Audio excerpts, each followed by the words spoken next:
जब आप सहयोग में पार हो जाते हैं, उसके बाद इसके नियम शुरू हो जाते हैं, जो परमात्मा के दरबार के नियम हैं। जैसे आप हिंदुस्तान में आए तो आपको हिंदुस्तान सरकार के नियम पालने पड़ते हैं, उसी प्रकार जब आप परमात्मा के साम्राज्य में आए तो उसके नियम आपको पालने पड़ते हैं। और अगर आप वो नियम न पालें तो आपके वाइब्रेशन हाथ से छूट जाएंगे, बार बार वो वाइब्रेशन छूट जाएंगे, बार बार आप च्युत होते रहेंगे। जब तक आप पूरी तरह से इसको अपने ऊपर पूरा प्रभुत्व ना आ जाए, जब तक आपने अपनी आत्मा को पूरी तरह से नहीं पाया, आप पाइएगा वाइब्रेशंस आपके छूटते जाए, क्योंकि ये वाइब्रेशंस आपकी आत्मा से आ रहे हैं। आत्मा जो है उसको सच्चित आनंद कहते हैं, माने वो सत्य है। सत्य का मतलब यह है कि वही एक सत्य है, बाकी सब असत्य है, बाकी सब ब्रह्म है। ब्रह्म जो है वो भी उन्हीं की शक्ति है, और जो कुछ उनके अलावा है, आत्मा ब्रह्म, इसके अलावा जो कुछ भी है वो असत्य। असत्य माने ये कि एक आदमी है, समझ लीजिए, सोचता है कि हमने बहुत बड़ा काम किया। आपने क्या काम किया उनसे पूछिए, तो बताएगा कि साहब मैंने मकान बनाया, घर बनाया और बच्चों की शादियां कर दी, या कोई बड़ा भारी उसको तमगा मिल गया, मैंने एरोप्लेन बना दिया और कोई चीज बना दी, मैं बड़ा भारी प्राइम मिनिस्टर हो गया या कुछ और हो गया। ये सब भी एक मिथ्याचरण है, मिथ्या बात है, क्योंकि ये शाश्वत नहीं है, सनातन नहीं है, शाश्वत नहीं है।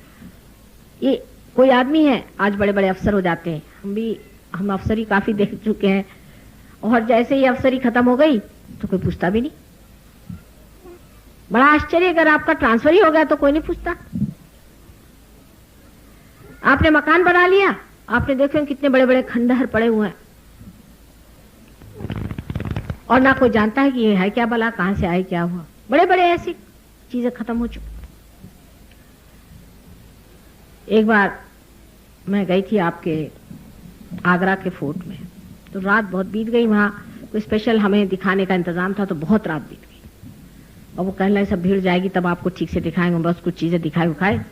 जब हम लोग लौट रहे थे तो मैंने देखा कि बिल्कुल सब दूर अंधेरा है, सब जितनी भी उस वक्त में चहल पहल रही होगी, न रानियों ने क्या क्या काम किए होंगे और परेशान किया होगा अपने नौकरों को कि मेरे ये कपड़े नहीं ठीक है, राजाओं ने परेशान किया होगा, बड़े बड़े वहां पर दावतें हुई होंगी, उसके लिए झगड़े हुए होंगे, पता नहीं क्या क्या किया होगा इन लोगों ने उस जमाने में। सब एकदम गुम, कुछ नहीं सुनाई दे रहा, सब वो आवाज खत्म हो चुके थे, वहां कुछ भी नहीं था, एकदम अंधेरा चारों तरफ छाया। और जब हम बाहर आ रहे थे, बिल्कुल बाहर आए, तो रोशनी थी नहीं खास, एक साहब के पास जरा सी टॉर्च थी, उससे सभी लोग देख के बाहर आ रहे थे। तो बाहर आते वक्त देखा कि एक चिराग की रोशनी जल रही थी, तो उस चिराग की रोशनी में हम बाहर आए, तो पूछा कि भाई ये चिराग यहाँ किसने जला के रखा।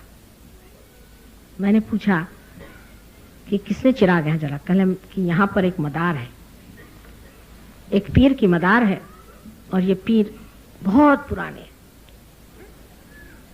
कितने पुराने, कहले जब ये किला भी नहीं बना था उससे पुराने। अच्छा, तब से इस पे दिया जलता रहता है रोज, सब लोग यहाँ माथा टेक के जाते हैं। ये सनातन है, पीर हो जाना सनातन, ये शाश्वत है, बाकी सब असत्य, सब गुम हो गया, खत्म हो गया, शून्य हो गया, लीन हो गया।